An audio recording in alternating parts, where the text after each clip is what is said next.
والعاقبۃ للمتقین والصلاۃ والسلام علی اشرف الانبیاء والمرسلین اما بعد فاعوذ باللہ السمیع العلیم من الشیطان الرجیم بسم اللہ الرحمن الرحیم والرجز فاہجر ولا تمنن تستکثر ولربک فاصبر فَإِذَا نُكِرَ فِي النَّاقُورِ فَذَلِكَ يَوْمَئِذٍ يَوْمٌ عَسِيرٌ عَلَى الْكَافِرِينَ غَيْرُ يَسِيرٌ صدق اللہ مولانا العظیم۔ آیات 5 تا 10 انشاءاللہ آج تلاوت کریں گے، اور اس توجہ کے ساتھ کہ اللہ کریم ہم سب کو بھی ایمان میں اور اخلاص میں پاکیزگی نصیب فرمائے۔ یہاں پیغام تو سرکار کو دیا گیا ہے، بات حضور نبی کریم صلی اللہ تعالیٰ علیہ وسلم سے ہو رہی ہے، اور حقیقت میں پیغام امت کو ہے، کیونکہ حضور کے واسطے سے ہی سارے پیغامات امت تک پہنچے۔ تو فرمایا وَالرُّجْزَ فَاہْجُرْ، اے میرے حبیب مکرم صلی اللہ تعالیٰ علیہ وسلم بتوں سے حسب سابق دور رہیے۔ اب اسے قطعاً یہ مراد نہیں ہے کہ معاذ اللہ ثم استغفر اللہ کسی بت پرستی کی نسبت سرکار کی طرف کی جا سکتی ہے، یہ پوری امت کو پیغام ہے اور ان لوگوں کو پیغام ہے جو بت پرست تھے۔ فرمایا وَالرُّجْزَ فَاہْجُرْ، یہ جو میں نے کہا حسب سابق، تو یہاں یہ معذوف معنی میں ہے کہ جس طرح آپ پہلے آج تک بتوں سے دور رہے ہیں، سرکار دو عالم صلی اللہ تعالیٰ علیہ وسلم ارشاد فرماتے ہیں کہ میری زندگی میں کوئی موقع ایسا نہیں آیا کہ اللہ کی تائید سے خالی ہو۔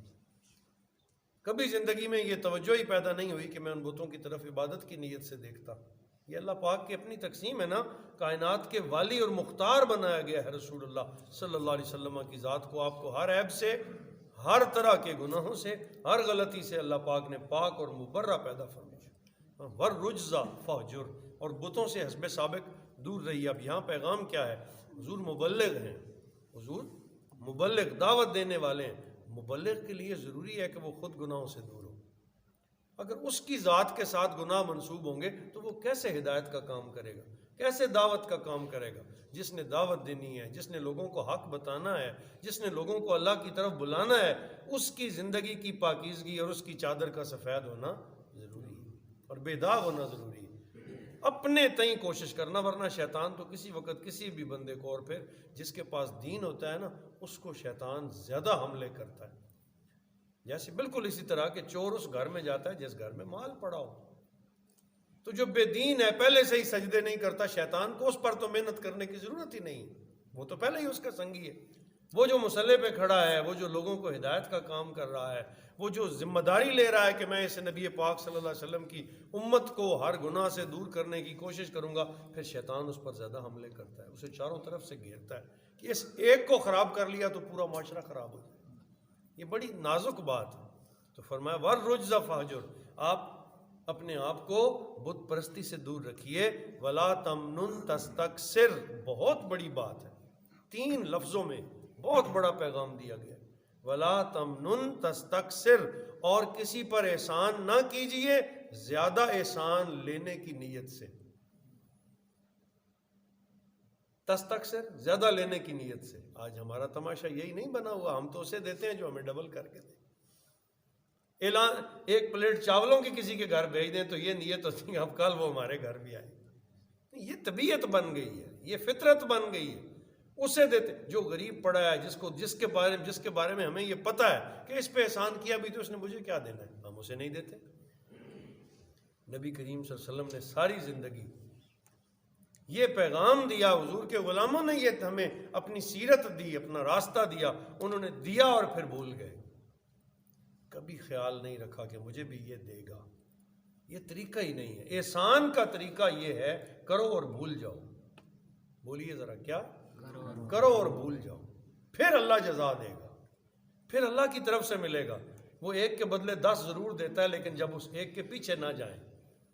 شاید میرا جملہ آپ کو یاد رہے اور جو سن رہے ہیں جن تک پہنچ رہا، جب اس ایک کے پیچھے نہ دوڑیں، ایک دیا بھول گئے، پھر اللہ 10 دیتا ہے۔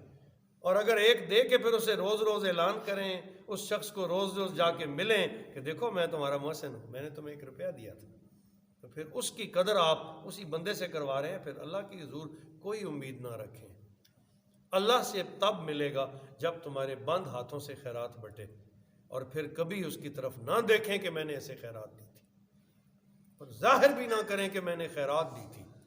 مدد کریں اس طرح کہ اگلے بندے کی بھی سیلف رسپیکٹ، اس کی خودداری جو ہے اسے ڈیمیج نہ کریں۔ کہا ولا تمنن، ایک 3 لفظوں میں کیا بات سمجھائے، ولا تمنن تستکثر، اور اے میرے حبیب کسی پر احسان نہ کرنا زیادہ لینے کی نیت سے، وہ احسان ہے ہی نہیں جو تم نے ایسے کی، یہ تو تم بارٹر ٹریڈ کر رہے ہو۔ بارٹر ٹریڈ سمجھتے ہیں؟ لین دین، آج دوں گا تو کل لوں گا، یہ تو کاروبار کر رہے ہو، وہ احسان کیسا ہے؟ کاروبار اپنی جگہ ہے، اس کے اپنے ضابطے ہیں، اس کا اپنا ماحول ہے، اس کی اپنی کریڈیبلٹیز ہیں۔ جو کاروبار آپ کریں گے وہ کاروبار ہوگا، اس میں آپ کو برابر لینے کی اجازت ہے، لیکن اس میں بھی ڈنڈی مارنے کی وہاں بھی اجازت، اب یہ لمبا چیپٹر ہو جائے گا، وہاں بھی یہ اجازت نہیں ہے کہ 150 ڈال کے 2 بھائی کاروبار کریں، ایک 90 نفع لے جائے دوسرے کو 10 ملے، نہیں۔ اگر 100 کا نفع ہے تو 50 دونوں میں تقسیم ہوگا، وہ بھی برابری کی نوعیت پر ہے۔ وہاں بھی کسی بھائی کو زیادہ ڈیمیج کرنے کا، زیادہ اس کے حقوق کھانے کی اجازت نہیں ہے، بلکہ برابر حقوق کی تقسیم ضروری ہے۔ تو یہاں تو احسان کی بات ہے، یہاں تو کبھی سوچو بھی نہیں کہ یہ مجھے واپس دے، کبھی نیت میں نہ رکھو کہ میں اس لیے کر رہا ہوں کہ کل میری یہ مدد کرے گا، نہیں، تمہاری اللہ مدد فرمائے گا۔ جب تم نے احسان کی نیت سے کیا تو کبھی اللہ تمہیں لاوارث نہیں چھوڑے گا، وہ تم پر ضرور مہربانیوں کی بہار تمہیں عطا فرمائے گا، فضل کرے گا تم پر۔ اور جن لوگوں نے بھی ایسے کیا پروردگار عالم نے کبھی ان کی جیب خالی نہیں ہونے دی، فضل ہوتا ہے انشاءاللہ۔ ولا، یاد رکھیں، ولا تمنن تستکثر، اے میرے حبیب زیادہ لینے کی نیت سے احسان نہ کرنا۔ اب سرکار کے لیے حکم تو آپ کو ہے نا، لیکن یہ آپ کی امت کو حکم ہے۔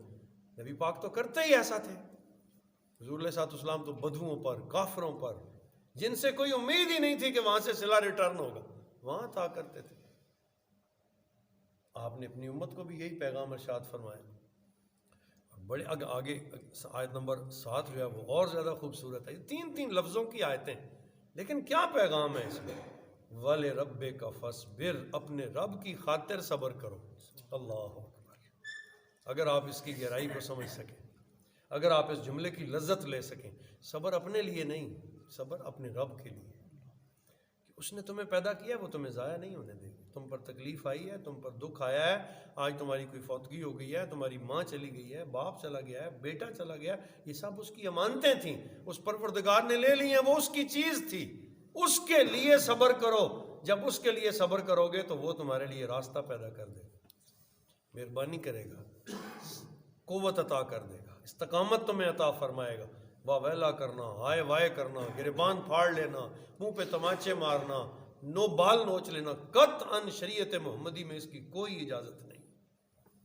حضور نبی کریم صلی اللہ علیہ وسلم غزوے سے واپس تشریف لا رہے ہیں، ایک مائی بوڑھی جس کا باپ، جس کا خاوند اور جس کا بیٹا، تینوں جہاد پہ گئے ہوئے تھے حضور کے ساتھ، وہ راستے پہ کھڑی ہے، لشکر اسلام واپس آ رہا ہے، پوچھتی ہے بتاؤ میرے سرکار کا کیا حال ہے؟ اسے بتایا گیا نبی پاک تو تشریف لا رہے ہیں لیکن تیرا بیٹا شہید ہو گیا۔ اس نے کہا الحمدللہ، اگر حضور سلامت ہیں تو سب کچھ سلامت ہے۔ پھر کھڑی ہے، ایک اور صحابی آتے ہیں، ان سے پوچھتی ہے حضور کہاں ہیں؟ کہا پیچھے آ رہے ہیں لیکن تمہارا تو خامند شہید ہو گیا۔ اس نے کہا الحمدللہ، اگر سرکار سلامت ہیں تو سب سلامت ہیں۔ یہی ایک جملہ کہتی جا رہی۔ تیسرے شخص نے آ کے بتایا کہ حضور تو تشریف لا رہے ہیں لیکن تیرے والد شہید ہو گئے۔ باپ، بیٹا، والد تینوں کی شہادت کی خبر ملی، پیچھے سرکار تشریف لے آئے، جو ہی سرکار آئے تو اس کا چہرہ کھل گیا، سرکار کے قدموں میں گیا، یا رسول اللہ اگر آپ سلامت ہیں تو سب سلامت ہے، ذرا پرواہ نہیں ہے۔ یہ وہ صبر ہے۔ اور کہا بڑی پیارا جملہ ہے نبی پاک صلی اللہ علیہ وسلم کی حدیث طیبہ، حضور نے فرمایا الصبر عند الصدمۃ الاولی، صبر صدمہ آتے ہی کرو۔ رو دھو کے سارے چپ کر جاتے ہیں، کرنا ہی ہوتا ہے اور رستہ ہی کوئی نہیں ہے۔ کوئی 10 دن روئے گا، کوئی 20 دن روئے گا، چیخے گا، 20 دن واویلا کرے گا، آخر چپ کرنا ہے۔ تو حضور نے فرمایا الصبر عند الصدمۃ الاولی، صبر وہ ہے جو صدمہ آتے ہی کر لیا جائے۔ تکلیف آئے تو بس اپنے آپ کو جذب کیے، صرف آنسو بہانا بنا نہیں۔ حضور صلی اللہ تعالیٰ علیہ وسلم جب سیدنا ابراہیم بن محمد صلی اللہ تعالیٰ علیہ وسلم کا انتقال ہوا، نبی پاک کی آنکھیں برسنے لگی، صحابہ اکرام نے پوچھا یا رسول اللہ آپ بھی رو رہے ہیں؟ فرمایا ہاں، یہ وہ محبت ہے جو میرے بیٹے کے لیے میرے دل میں رکھ دی گئی تھی۔ تو رونا منع نہیں ہے، جزا فضا منع ہے، واویلا بین کرنا، آج کل جو وہ ماتمی اشعار پڑھے جاتے ہیں وہ ساری چیزیں، اس سے منع کیا ہے کہ اس سے شکوہ پیدا ہوتا ہے، اور اللہ کے حضور شکوہ نہیں کیا جاتا۔ والے ربے کا، یہ لفظ جو ہے نا والے ربے کا، یہ پیار والا ہے۔ اپنے رب کی خاطر صبر کرو، والے رب کا فصبر، اور اپنے رب کی رضا حاصل کرنے کے لیے یوں کر لے، اپنے رب کی رضا حاصل کرنے کے لیے صبر کرو، اللہ تم پر مہربانیاں فرما دے گا۔ بس یہیں تک رکھتے ہیں، اللہ پاک ہمیں سمجھ نصیب فرمائے۔ یہ 3 آیتیں تھیں اور 3 مستقل موضوع ہیں، تینوں جو ہم نے پڑھی، اللہ ہمیں ان پہ عمل کی توفیق عطا فرمائے۔ کبھی کسی حال میں بھی خدا کے علاوہ کہیں سجدہ نہ کرنا۔ دوسرا پیغام، کبھی بھی نفع حاصل کرنے کے لیے احسان نہ کرنا، وہ احسان نہیں ہوگا، اور اپنے رب کی خاطر صبر کرنا، اللہ تمہیں استقامت عطا فرما دے گا۔ وصلی اللہ تعالی علی حبیبہ محمد وآلہ وصحبہ۔